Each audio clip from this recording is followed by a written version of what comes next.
eu sou Samantha de Albuquerque. Gostaria de agradecer o convite e dizer que é um prazer em participar do Class Symposium.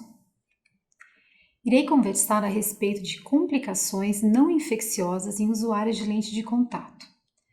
Quais seriam essas principais complicações e como podemos evitá-las? Então, nós sabemos que há uma correlação entre algumas complicações e o abandono no uso de lente de contato. O dropout ainda é um dos maiores desafios dos adaptadores e também dos fabricantes de lentes, de materiais e dos produtos de manutenção. O paciente que é usuário de lente refere com frequência alguns sintomas como secura, irritação, desconforto, fadiga, que geralmente irão piorar ao longo do dia. E mesmo com um enorme progresso em relação aos polímeros, aos desenhos, à modalidade de descarte e aos produtos de manutenção, a prevenção e a conduta do desconforto têm sido um constante desafio. Estudos mostram que de 12% a 51% dos abandonos dos lentes de contato tiveram como causa principal o desconforto. E existe inclusive um workshop da Tifos a esse respeito. O desconforto pode ser relacionado em dois braços: desconforto relacionado à lente de contato e desconforto ao ambiente. E irei frisar algumas modalidades dessa subdivisão, como o design, seja a borda da lente, a curva base e sua adaptação, solução de multipropósito para limpeza, o regime de uso, como está fazendo, e em relação ao paciente, algumas questões são não modificáveis, como idade, sexo, presença de doenças sistêmicas, e outras, como a qualidade do filme lacrimal, podem ser manejadas. O que nós sabemos a respeito da progressão do desconforto é que normalmente ele começa com uma sensação de presença física da lente, o paciente começa a lembrar que a lente está no olho em vez de esquecê-la. Isso vai reduzir a quantidade de horas de uso de uma maneira confortável. Muitas vezes o paciente suspende temporariamente, tenta reintroduzir o uso até descontinuar de maneira permanente, que seria o dropout. E aqui me cabe falar sobre as complicações e quais dessas complicações podem ser manejáveis para justamente o nosso paciente continuar a usar a lente de contato com conforto. Então, nós temos complicações que são relacionadas à lente em si, seja por depósito de proteínas e de lipídios e outros tipos de depósito, áreas hidrofóbicas da lente, que não só com desconforto, mas pioram a qualidade de visão, riscos e ranhuras, estado de conservação da lente. Então, por exemplo, uma lente como essa, com essa quantidade de riscos, na verdade tem que ser readaptada e trocada por uma lente nova. Temos também fatores que são relacionados à adaptação, sobre os quais eu discorrerei em breve, e fatores que são relacionados ao paciente, lembrando alguns dos principais, como doenças palpebrais e disfunção de glândula de meibômios, alergia prévia e reação alérgica, reação de hipersensibilidade, hipóxia. Então, para relembrar um pouquinho da fisiologia ocular e sua relação com a lente de contato, qualquer lente de contato, seja rígida, gás permeável ou gelatinosa, irá interferir com a fisiologia, apenas por estar presente no olho. E o uso de lente, portanto, vai alterar as defesas oculares porque altera e rompe o filme lacrimal, reduz a eficiência dos processos de retirada de debris, irá provocar alteração metabólica e mecânica e também limitará a troca lacrimal normal entre as piscadas. Nessa imagem, podemos observar que mesmo uma lente de contato gelatinosa é muito mais espessa do que a lágrima e também altera sua estrutura, dividindo a lágrima em um filme pré-lente e um filme pós-lente. Então, começando com os fatores que são relacionados à lente. Um primeiro fator bastante comum são os depósitos. Então, nós sabemos que sempre ocorrerá a formação de depósitos sobre as lentes, sejam depósitos orgânicos ou inorgânicos. E patógenos podem aderir sobre esses depósitos, facilitando infecções. Esses depósitos na superfície também comprometem a visão com boa qualidade, além, obviamente, do uso confortável. Depósitos sobre as lentes também podem levar a uma reação papilar gigante no tarso superior. Portanto, uma boa manutenção da lente de contato mantém a qualidade óptica, mantém a vida útil, ajudará a remover esses depósitos e, consequentemente, reduzirá os micro-organismos patogênicos.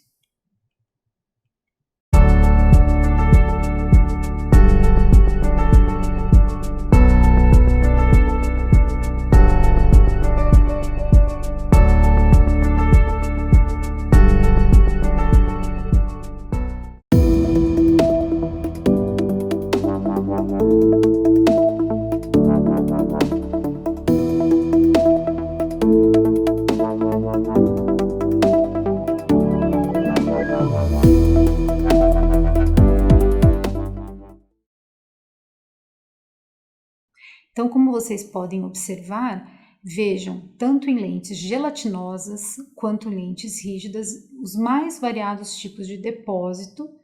Então, evidentemente, comprometendo visão, observem essa lente escleral com esse biofilme espesso, além de aumentar o risco de infecção e, claro, que a qualidade óptica, porque lentes com essa quantidade de depósito bem na frente da pupila, com certeza atrapalharão a visão com qualidade.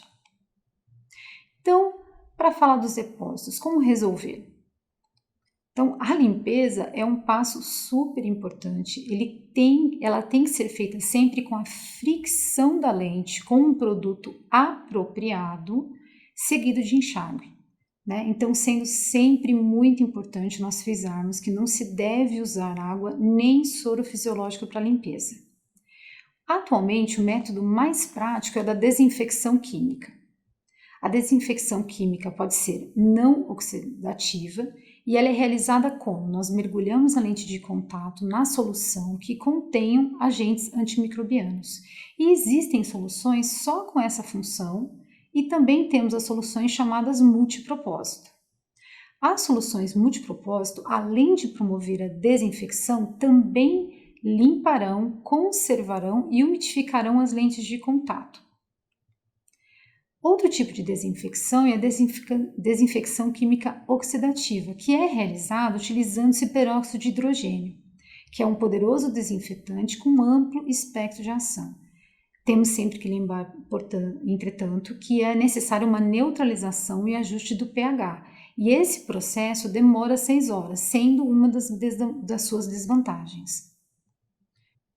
Também estão disponíveis tratamentos de superfície, sendo os mais conhecidos o plasma e o HydraPEG. No tratamento de superfície de plasma, há um processo que promoverá uma ultralimpeza das lentes, formando uma fina camada de moléculas hidrofílicas em sua superfície, o que diminuirá o ângulo de umectação e aumentará a umectabilidade das lentes. E é bastante interessante porque esse tratamento pode ser feito tanto com lentes gelatinosas quanto com lentes rígidas gás permeáveis, inclusive as lentes esclerais. O tratamento, entretanto, tende a sair com o tempo de uso da lente, mas pode ser acelerado caso se use produtos abrasivos. Outro tratamento bastante interessante é o HydraPEG, que é um tratamento de superfície em que 90% de um polímero baseado em água é permanentemente ligado à superfície da lente de contato. Esse tratamento é feito na sequência de um tratamento da superfície de plasma. A cobertura do HydraPEG envelopa e cria um escudo na superfície da lente, o que irá proteger a mesma tanto do filme lacrimal alterado quanto da superfície ocular, o que também minimizará a fricção e os depósitos. O tratamento aumenta a umectabilidade, melhora o breakout time e cria uma maior resistência aos depósitos, melhorando o conforto. Então vejam essa lente, que não tem tratamento nenhum, toda com uma superfície hidrofóbica. Então, por mais que ela esteja bem adaptada, não vai dar uma boa qualidade de visão e possivelmente não com um uso não muito confortável. Então, partindo agora para fatores que são relacionados à lente de contato, falando especificamente de adaptação. Os principais são síndrome de 3 e 9 horas, o desconforto persistente, que tem várias causas, dimple veil, fogging, entre outros. Então, para falar um pouquinho da síndrome das 3 e 9 horas. É uma das complicações mais comuns em usuários de lente rígida gás permeável. E, como há um apoio excessivo às 3 e às 9, há uma dissecção que pode ser esparsa, levando a uma ceratite, mas em casos mais severos pode inclusive haver um afinamento corneano. O paciente terá desconforto, uma sensação de olho seco, uma sensação de corpo estranho, e esse desconforto aumenta ao longo do dia com dor e hiperemia. Então observem no exemplo de cima, em que uma lente está apertada e nessas áreas destacadas podemos ver que há um apoio muito grande. Na lente de baixo, onde se observa já um padrão tórico um pouco mais aparente, o apoio na meia periferia também está excessivo. Então, são essas regiões de atenção. E qual seria a consequência? Acaba havendo, então, essa dissecção, onde podemos ver claramente com a fluoresceína, essas regiões marcadas que vão levar a desconforto e muitas vezes está associada à hiperemia na região adjacente a esses pontos de compressão. Então, como podemos resolver a síndrome das 3 e às 9 horas? Então, se a causa é uma lente que está muito apertada, devemos, claro, ajustar a curva base. Temos que também avaliar se a adaptação estiver boa, se há, na verdade, uma necessidade de mudança na borda da lente. Também, outro recurso é a fazer a mudança de diâmetro, diminuindo mesmo para que ele fuja dessas regiões de compressão, de apoio. Também temos que pensar que, às vezes, é necessário haver uma troca de desenho, um desenho esférico por um asférico, para uma lente tórica posterior, para que os meridianos fiquem mais alinhados. E se você está usando uma lente de contato já com desenho multicurvas derivado de Soper, avaliar uma periferia tórica. Para falarmos um pouquinho das ceratites relacionadas à lente. Então, claro, pode ser uma ceratite por uma lente que está plana demais, com um grande toque no centro da córnea e, consequentemente, essa ceratite central, como podemos observar nesta foto. Mas o oposto também pode acontecer, uma lente muito apertada ou que tem um desenho escolhido de maneira inapropriada. Essa lente pode provocar um moldeamento da córnea, inclusive o paciente relata a dificuldade para tirar, além de uma ceratite. Então, observem como essa lente não tem nenhuma movimentação, está praticamente grudada no olho, e quando o paciente retira, está marcado, ou seja, moldeado essa periferia da lente, essa borda da lente. E a gente consegue, inclusive, observar essa correlação na mesma posição, além da ceratite central. Outra complicação relativamente comum é o dimple veil.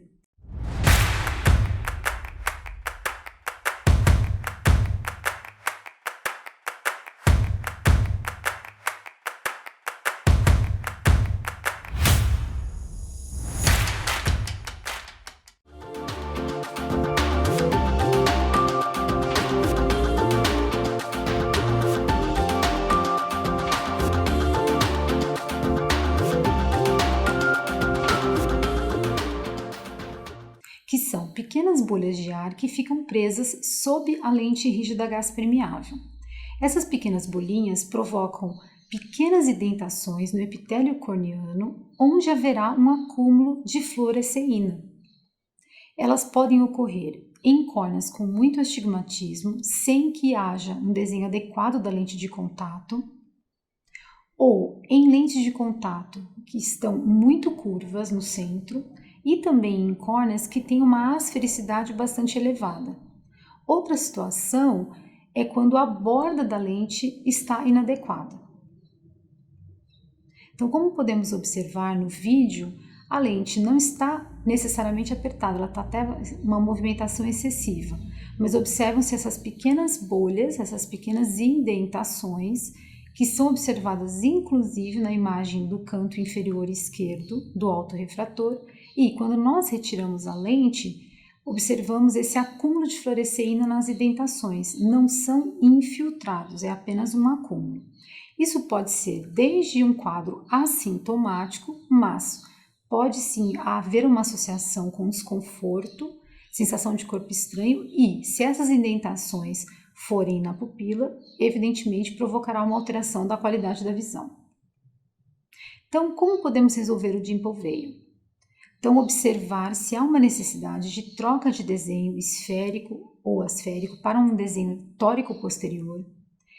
Observar também se a lente de contato está muito apertada e, se for o caso, ajustar a sua curva base. Se a córnea é muito asférica, buscar um desenho alternativo que tenha uma asfericidade diferente. E se estamos com uma lente de desenho multicurvos derivados de Soper, avaliar uma periferia tórica, além de trabalhar a borda da lente de contato.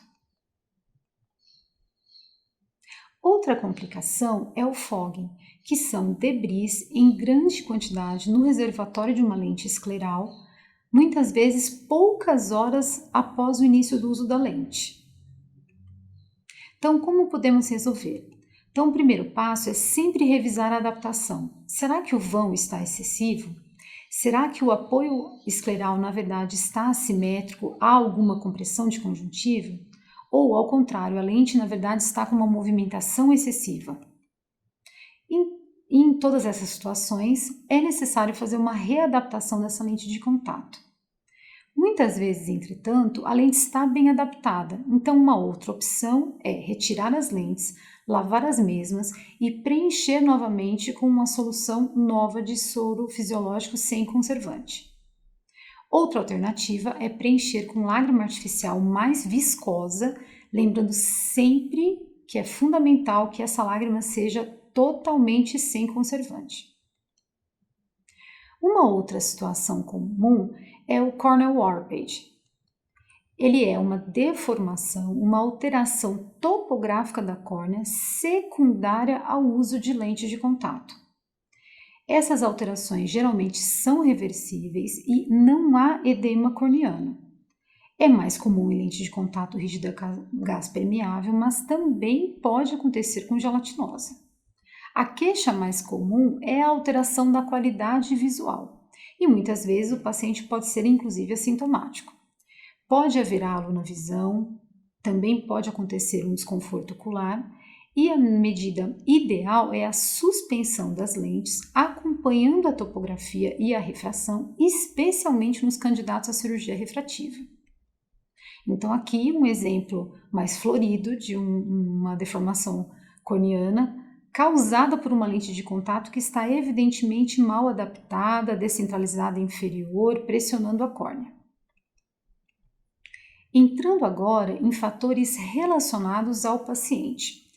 Um fator bastante importante é a disfunção da glândula de Meibomius e sua relação com o olho seco. Nós sabemos que mais de 90% dos casos de olho seco são por olho seco evaporativo e a principal causa é a disfunção de glândula de Meibomius. Ela irá provocar um embaçamento, uma coceira, sensação de areia, olhos vermelhos, lacrimejamento reflexo muitas vezes. E nós sabemos que a lágrima normal é fundamental para um uso confortável de lente de contato. Então aqui nós podemos observar na margem palpebral inferior a alteração das glândulas de Meibomius, com glândulas mais engurgitadas, um acúmulo de gordura, acúmulo de croças nos cílios e a consequência é esse boot completamente alterado. Haverá uma aula específica sobre esse assunto. Então, para falar um pouco sobre alergia ocular e reação alérgica. Então, num quadro alérgico, nós observamos pálpebras edemaciadas, secreção aquosa, hiperemia conjuntival, muitas vezes quimose. E a reação alérgica pode ser induzida por algum componente da solução multipropósito. Lembrando que sempre em alergia há prurido. Pacientes que já são atópicos de base têm uma maior suscetibilidade e nós sabemos que, inclusive, a conjuntivite papilar gigante ocorre também com secreção mucosa, observa-se papilas no tarso superior e isso é muito mais comum nas lentes gelatinosas. Esse tema também será abordado mais profundamente. Falando agora um pouquinho sobre fatores que são relacionados ao paciente, no caso a hipóxia aguda. Então, nós sabemos que a rota normal do oxigênio para a córnea inclui o ar atmosférico, o humor aquoso, a bomba lacrimal. E na hipóxia aguda, o paciente terá um quadro de dor, muitas vezes nós observamos uma injeção ciliar importante, edema, pode haver rompimento de microcistos e ceratite. E claro, devemos suspender imediatamente o uso das lentes, devemos considerar uma lubrificação intensa, é necessário o uso de antibiótico muitas vezes, outras vezes pomada com oclusão e ciclopédico para a dor.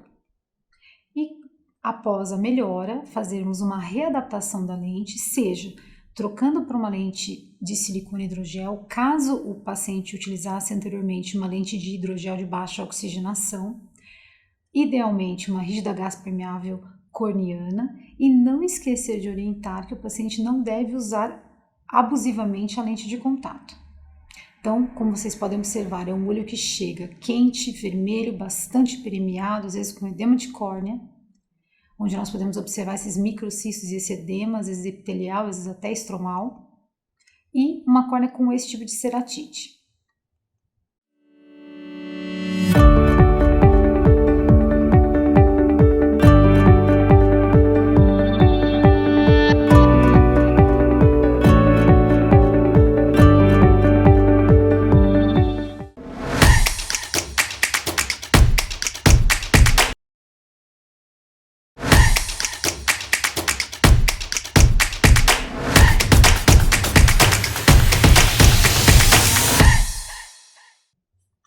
Já na hipóxia crônica, nós observamos um olho relativamente mais calmo, mas é possível observar panos, neovascularização, pode ocorrer deformação coniana e cursa geralmente com uma intolerância crescente ao uso, sendo que muitos pacientes reclamam de halos coloridos ao redor da luz. Então, nós devemos readaptar as lentes mais espessas para lentes mais finas, mudar o material para silicone hidrogel, trocar idealmente para rígida gás permeável, além de reforçar a necessidade de diminuir as horas de uso.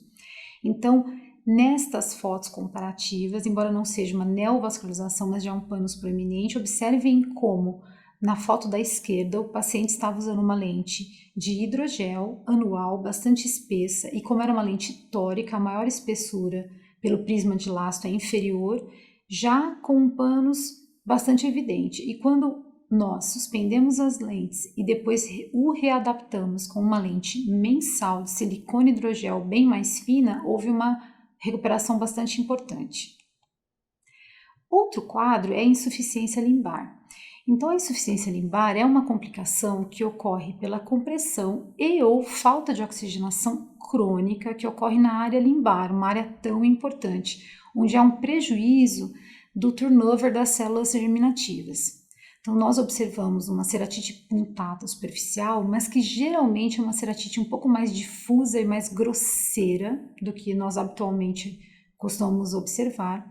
E a insuficiência limbar ela é muito mais comum nas lentes gelatinosas de alta metropia negativa, especialmente lentes de hidrogel. Por quê? Nas lentes negativas, nós sabemos que a borda da lente é mais espessa que o centro. Se nós juntarmos a uma alta metropia com uma consequente aumento de espessura e uma baixa oxigenação, nós temos uma receita para a insuficiência. Então, lentes de silicone hidrogel de alta metropia, mas que estejam adaptadas muito justas, podem também causar pela essa compressão da região limbar.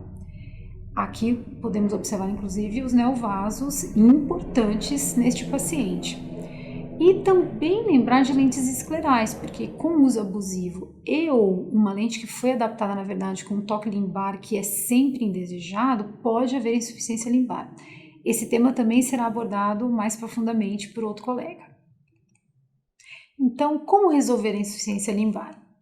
Suspensão imediata das lentes, e após a recuperação dessa superfície nós podemos fazer a readaptação, idealmente com lentes corneanas rígidas gás permeáveis, mas também podemos fazer a adaptação com lentes de silicone hidrogel, mas com uma adaptação adequada. E nas lentes esclerais, lembrarmos de fazer uma restrição do número de horas, eventualmente alternância do uso entre os olhos, caso o paciente não consiga trabalhar ou fazer alguma atividade que seja essencial, e também intervalo ao longo do dia. Para falar um pouquinho agora da reação de hipersensibilidade. Então, ela é comumente associada à solução multipropósito, mas também pode ocorrer com soro, caso o soro fisiológico tenha conservante. Nós observamos uma ceratite punctata superficial que é difusa. O paciente geralmente relata desconforto, relata uma hiperemia crescente com o uso de lentes de contato. Pode haver fotofobia, que piora após a retirada das lentes, e uma intolerância crescente. Eventualmente, pode ser imediatamente após a colocação das lentes, caso seja a primeira vez que está usando uma determinada solução. Ardência e, como eu falei, às vezes pode ser imediata, como neste paciente aqui. Foi a primeira vez que ele foi fazer um teste e ele teve uma reação imediata às lentes de contato. Ele havia sido avaliado previamente na lâmpada de fenda, sem nenhuma alteração, colocou a lente, foi ser avaliado e estava com uma ceratite punctata difusa. Reação de hipersensibilidade, como resolver? Então, quando nós estivermos desconfiados de que este é o ponto, nós devemos fazer uma progressão. Suspender, obviamente, o uso das lentes, fazer uma avaliação de limbo e everter a pálpebra superior para eliminarmos que possam ser outras causas. Iniciar o tratamento com uma lubrificação intensa, lembrando de usar colírio sem conservante. E, se a lente estiver bem adaptada, fazemos a reintrodução, lembrando de trocar a solução multipropósito por outra solução. Eventualmente, você pode enxaguar com soro fisiológico descartável sem conservante. Qual é o nosso papel como adaptador de lente de contato? Nós devemos sempre fazer a melhor escolha de lente e a melhor adaptação possível.